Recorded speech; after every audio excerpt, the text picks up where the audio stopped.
여러분 안녕하세요. 행복한 일요일 아침 보내고 계시는지요? 우리 겨울이 정말 귀엽죠? 이 녀석이 얄밉게도 카메라만 비추면 이렇게 딴전을 피웁니다. 와, 저도 여러분 며칠 전에 난생 처음으로 지진을 경험했습니다. 낮잠을 자고 있었는데 침대가 심하게 흔들리면서 깼습니다. 그리고 좀 있다 재난 문자가 막 날라오더라고요.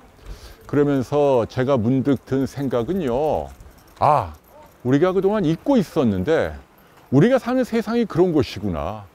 이 땅 밑에 엄청나게 뜨거운 불구덩이가 숨겨져 있구나 라는 걸 새삼 깨달았습니다.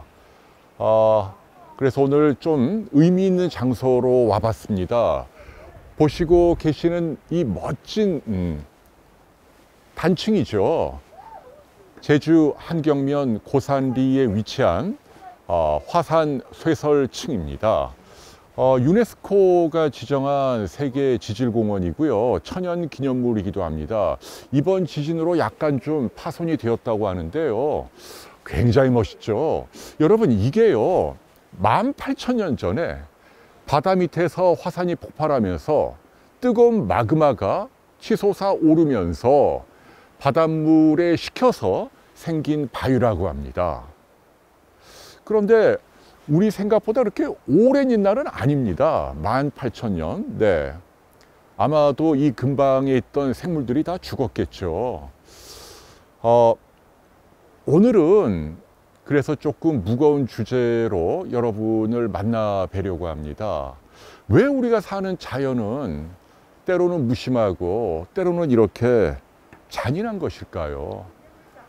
이런 바위나 용암, 화산뿐 아니라 이 땅 위에 사는 모든 생물들도 사는 게 힘들고 괴로운 것 같고 그래서 마음이 매우 안타깝습니다.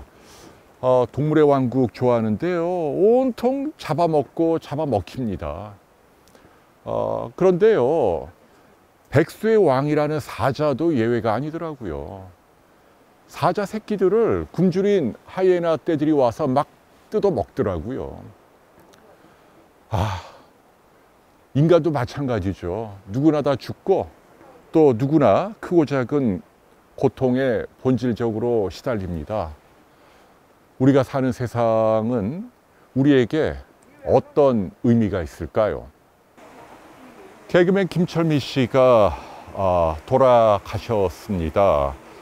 말기 폐암을 알아왔고요. 그동안 정말 치열하게 자신의 투병 과정을 보여줬고 많은 분들에게 감동을 줬는데 안타깝게도 생을 마감했습니다. 67년생이니까 저하고 동갑내기입니다. 그래서 더욱더 애정이 가고요.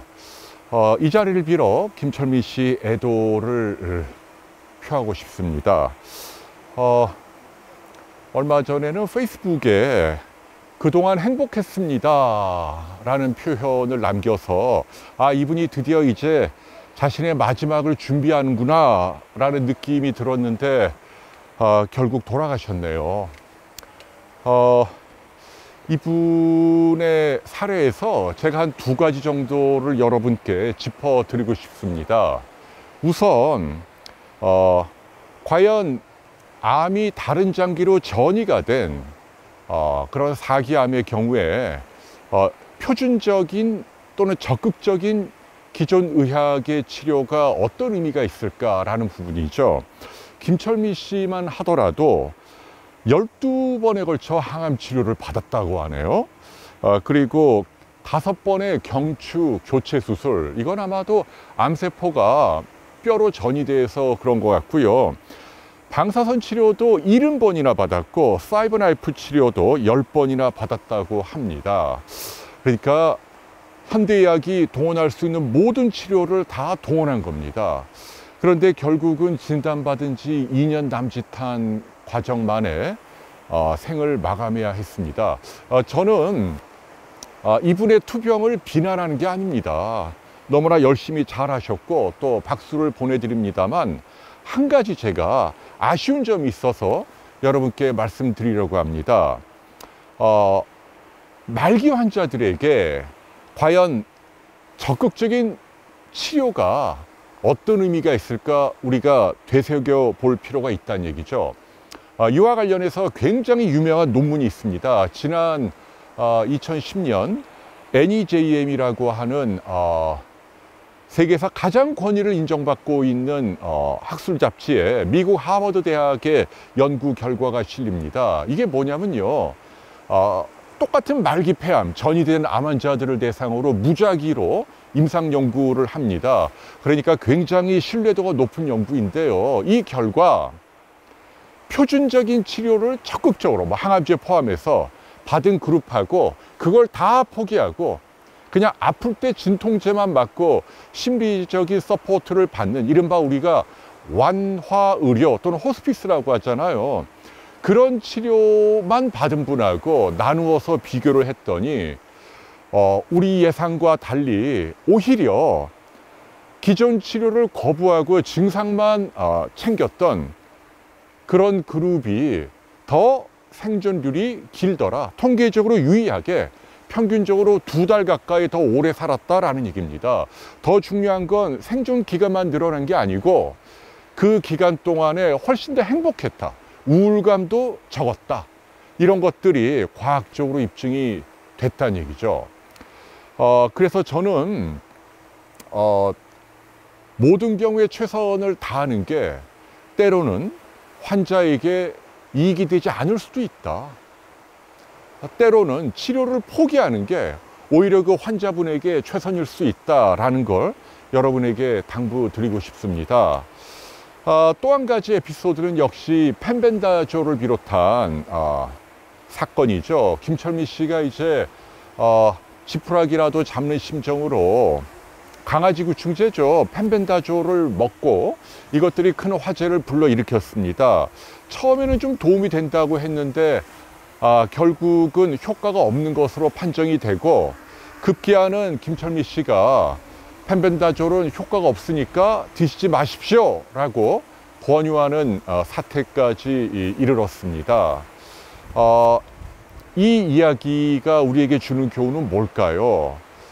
사실은 저는 지금도 그 펜벤다졸 사건을 야기한 미국 암 환자 조금 수상합니다. 지금 2년 넘는 과정인데도 아직까지 자신의 그 투병 기록을 공개하고 있지 않습니다. 정말 폐암을 앓았는지, 정말 펜벤다졸로 치료가 되었는지 객관적인 자료를 내놓고 있지 않습니다. 그러나 전 세계적으로 유일하게 우리나라에서 숱하게 많은 암 환자들이 펜벤다졸에 매달렸잖아요. 사실은 이렇게 검증되지 않은 치료가 해로운 이유는 우리가 그런 치료에 매달리는 동안 정말 중요한 일을 소홀히 할 수 있다는 얘기죠. 시간과 돈과 무엇보다도 정신적인 에너지를 빼앗기기 때문입니다. 그런 새로운 치료를 할 때 차라리 대신에 나의 얼마 남지 않은 삶을 좀 더 의미 있게 마무리할 수 있었기 때문입니다. 그런 부분에서 김철미 씨 사례가 우리에게 주는 안타까움이 있는 것 같습니다. 광대무변한 우주 앞에 우리 인간은 정말 한없이 초라한 존재일지 모릅니다. 그리고 누구나 고통을 겪고 죽기 마련입니다. 그럼에도 불구하고 의미가 있다면 저는 그것이 아마도 어떤 사랑하는 존재에 대한 믿음이 아닌가 싶습니다. 동물의 왕국 또 이야기를 꺼내 볼게요. 저는 하이에나를 굉장히 싫어합니다. 뭔가 좀 비굴해 보이고 그리고 잔인하잖아요. 남의 거 빼앗고. 그런데 막상 그 하이에나도 자기 새끼가 사자한테 잡혀 먹으려고 할 때 아주 격렬하게 어미가 반항을 하더라고요. 가족에 대한 사랑이겠죠. 그런 것들이 비록 누구나 죽을 수밖에 없는 유한한 존재지만 살아있는 동안 우리 의미를 값지게 하는 것이 아닐까라고 생각해 봅니다. 호스피스 분야의 대가라고 할 수 있죠. 서울대병원 허대석 교수님과 인터뷰할 때 그분이 그런 말씀 하시더라고요. 많은 암 환자들이 돌아가실 때 가장 흔하게 원하는 게 뭘까라는 거죠.